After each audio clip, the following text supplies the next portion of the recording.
Salut tout le monde. On va en parler sur tous les matchs du week-end. Donc, direction l'Euro U17, la deuxième journée des phases de groupe de l'Euro U17. On va commencer par l'Italie U17. L'Italie U17 a gagné face à la Slovaquie U17 2-0. Un but de Francesco Camarda et un but de Mattia Liberali. Donc, la première période, ça a été, limité une grande partie, et parce que certes, on a eu de la possession, que ça soit du côté italien, mais on a tiré dans le vide, on a tiré à côté ou des tirs cadrés, mais on a eu aussi que du bien, que du bien. Grâce à Francesco Camarda qui a inscrit donc le premier but de la rencontre. Donc ça fait 1-0. Et quelques minutes plus tard, excusez-moi, Mattia Liberali a inscrit le deuxième but de la rencontre. Donc ça fait 2-0 pour l'Italie U17. Après le but de Liberali jusqu'à la mi-temps, on commençait à être un tout petit peu mieux, excusez-moi. Un tout petit peu mieux. Donc, c'était la première période, mais la deuxième période, je le trouve à la fois bien, à la fois limité et un tout petit peu catastrophique. À la fois du bien parce que quand on dit on a eu certes plus de tirs cadrés, certes, on a eu du bien, on a eu aussi du limité, certes, la possession, certes, c'est pas mal, mais la possession, ça veut rien dire. Quand on dit, et on a eu un peu de catastrophisme, les Slovaques, ils arrivent en mode revanchard. Ils arrivent en mode revanchard. Résultat, donc, ils ont créé, qu'on dit, des occasions, la Slovaquie, mais ce n'était pas assez pour eux. Mais bon, c'était la deuxième période. La deuxième période. À part ça, c'est tout. On va parler, on va parler de l'équipe de France U17. L'équipe de France U17 a gagné face à l'Espagne U17 1-0. Un but. Un but de Enzo Molenbeek. Donc, la première période, ça a été catastrophique. Ça a été catastrophique. Il y a eu des pertes de balles, que ça soit du côté espagnol comme du côté français. On a eu certes de la possession stérile, que ça soit pour la France et pour l'Espagne U17. Ça a été catastrophique en première période. Donc c'était la première période, mais en deuxième période, ça a commencé à être un tout petit peu mieux, mais ça a été limité jusqu'à que Enzo Molenbeek, qui rentre à la place d'un autre joueur. Donc, et c'est le même gars qui a, qui a inscrit un but, le but de la victoire, excusez-moi, pour l'équipe de France U17. Résultat 1-0. Donc, à part ça, c'est tout. À part ça, c'est tout. On va parler du Portugal U17. Le Portugal U17 a gagné face à l'Angleterre U17 4-1. Un doublé de Rodrigo Mora, un but de Gabriel Silva et un but de Alfonso Patrao pour le Portugal U17, un but de Mikey Moore pour l'Angleterre U17. La première période, ça a été limité dans une grande partie de la première période. On a fait certes quelques tirs, des tirs cadrés, de la possession, etc.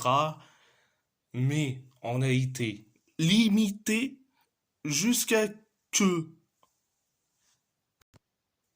Rodrigo Mora, qui a inscrit le premier but, le premier but de la rencontre.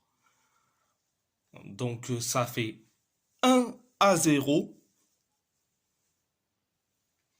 On commençait à être un tout petit peu mieux jusqu'à que Mikey Moore a inscrit le but de l'égalisation. Ça fait donc un partout. Donc c'était la première période. La deuxième période, ça a été merveilleux.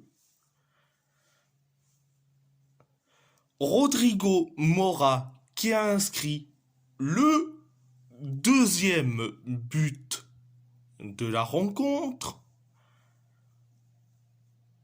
Donc ça fait 2-1, excusez-moi. On a eu le côté du mieux, du positif, jusqu'à que Gabriel Silva, Gabriel Silva, qui a inscrit le troisième but de la rencontre. Ça fait donc 3-1. Quelques minutes plus tard, excusez-moi, Alfonso Paltrao a inscrit le quatrième but de la rencontre. Ça fait donc 4-1. Après le quatrième but signé par Trao, on commence à être bien, mais aussi un peu limité.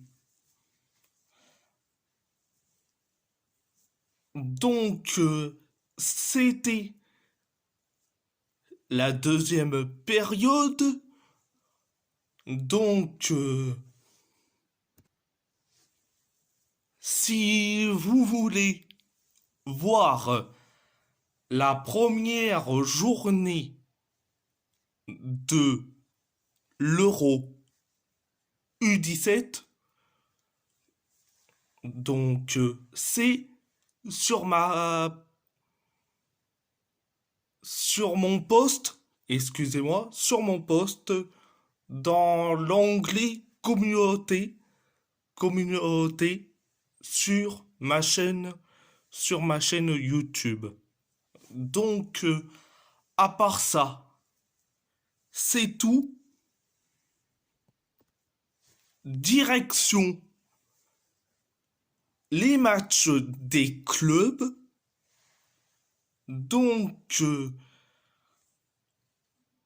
on va parler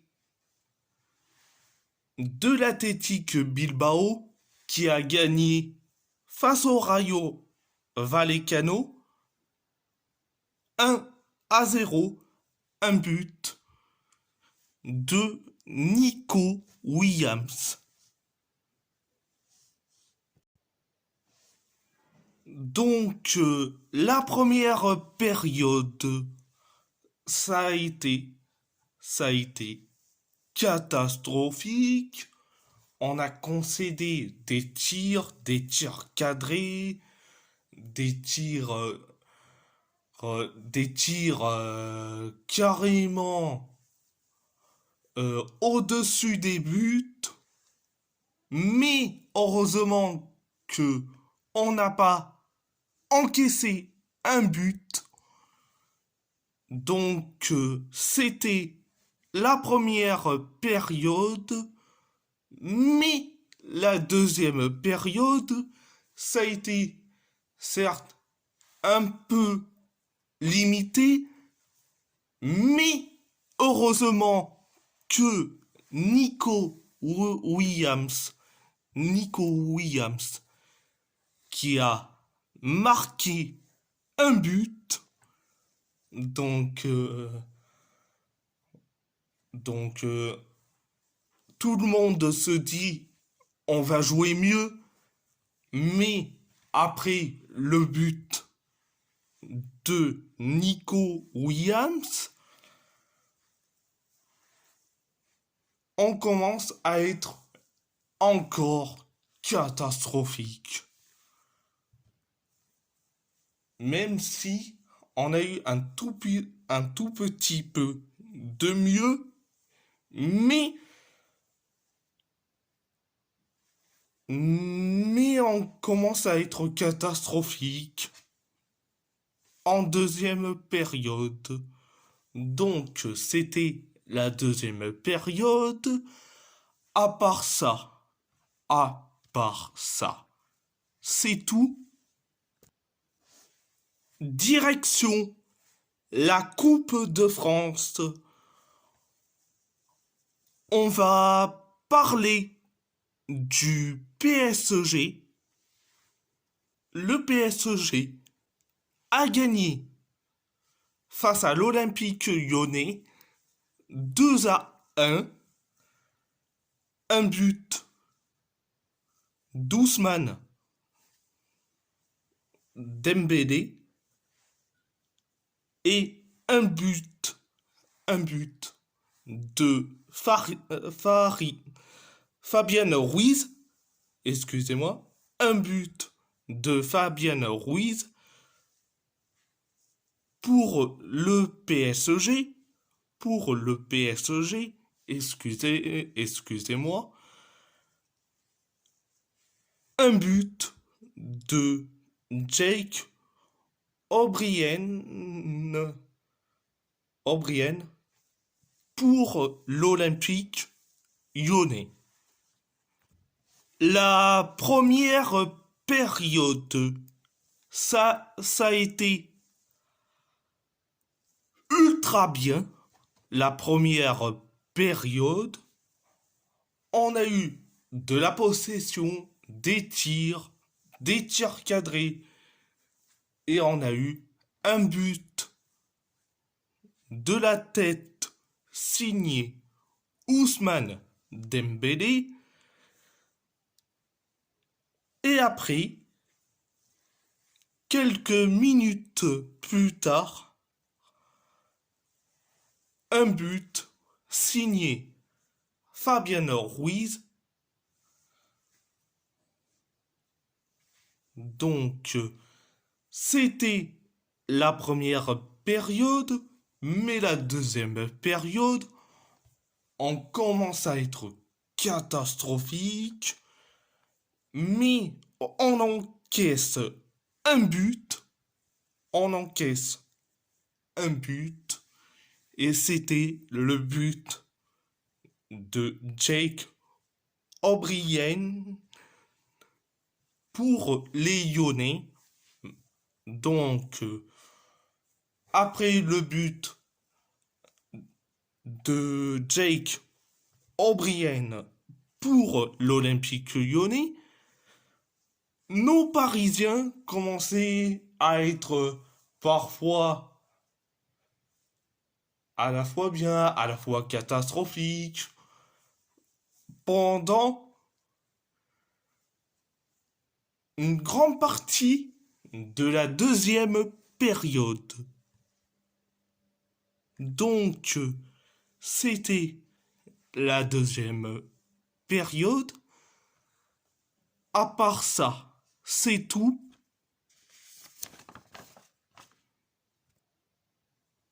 Direction la Coupe du Portugal.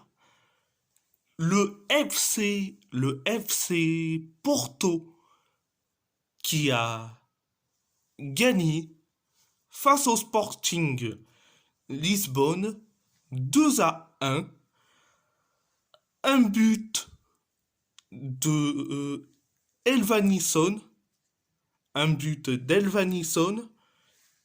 et un but sur penalty de Mehdi Taremi pour les Portistaches.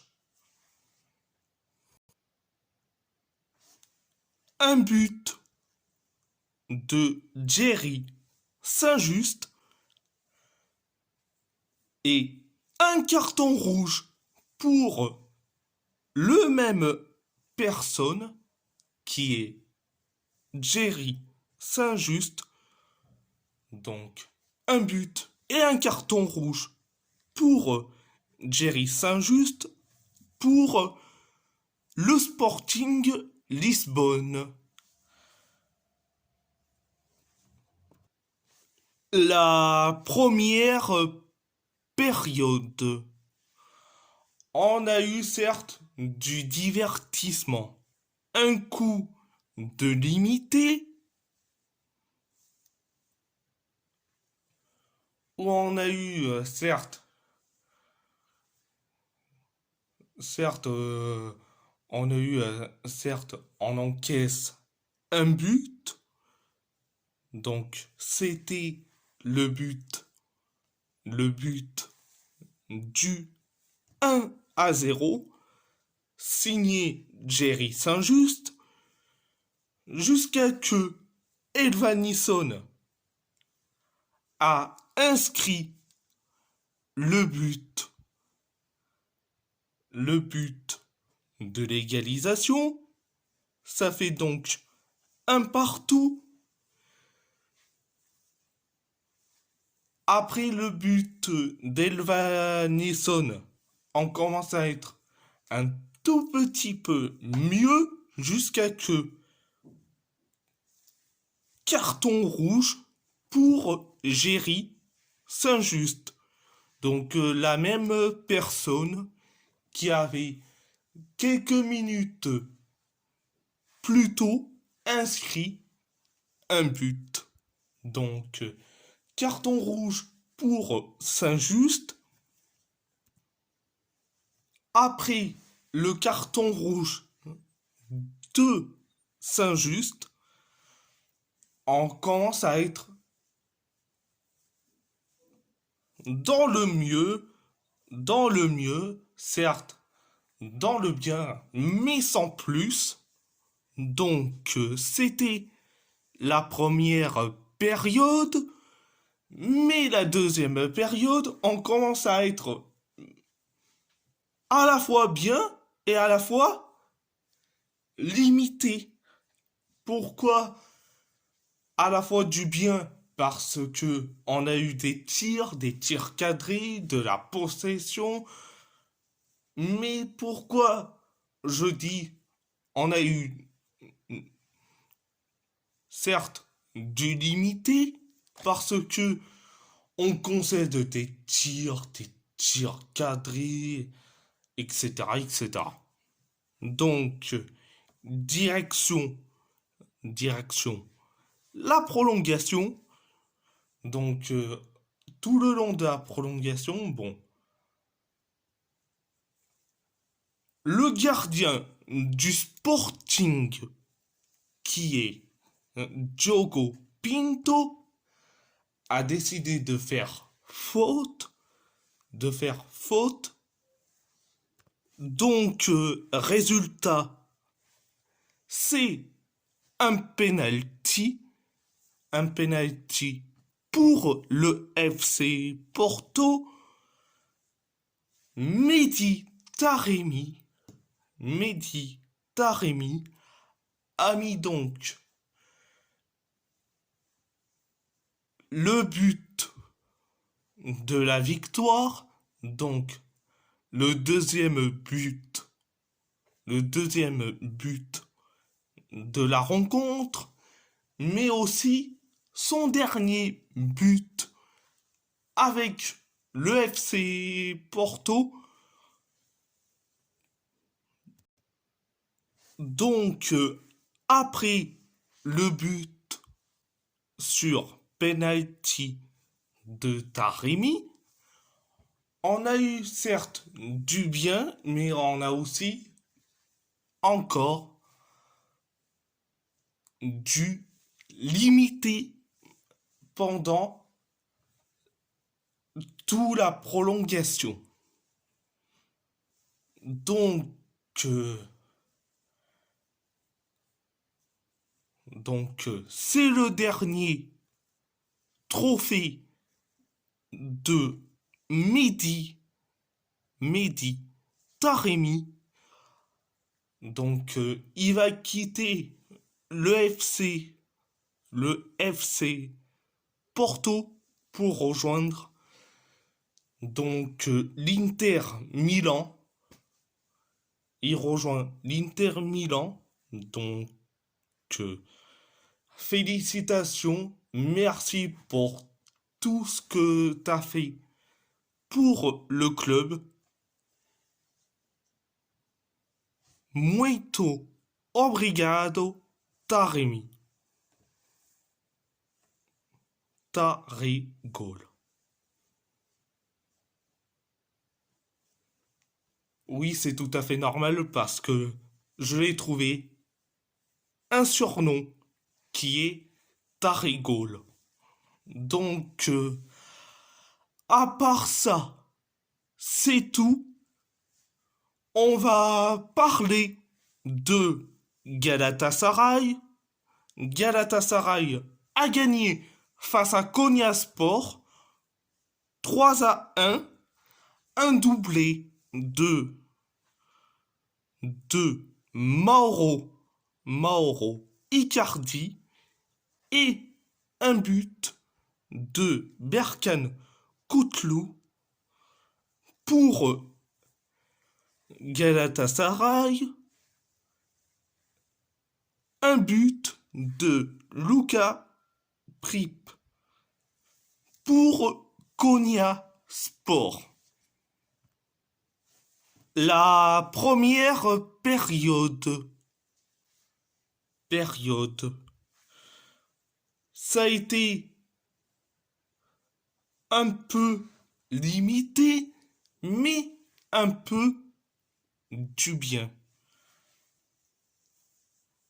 On a eu certes quelques possessions de balles, mais l'adversaire fait certes mieux, mais on a eu certes de la possession, quelques tirs, etc.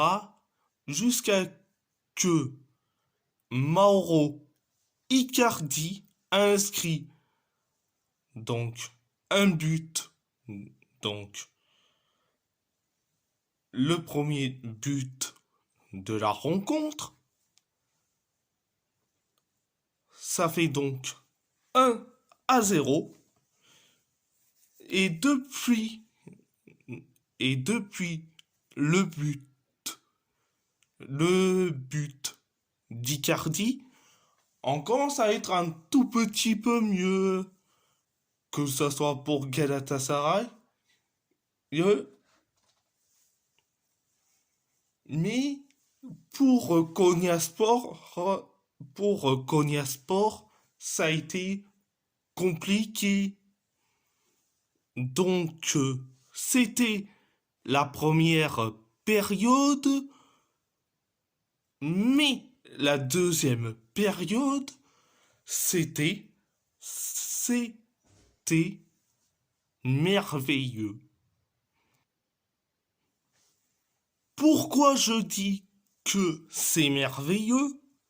C'est merveilleux. Donc,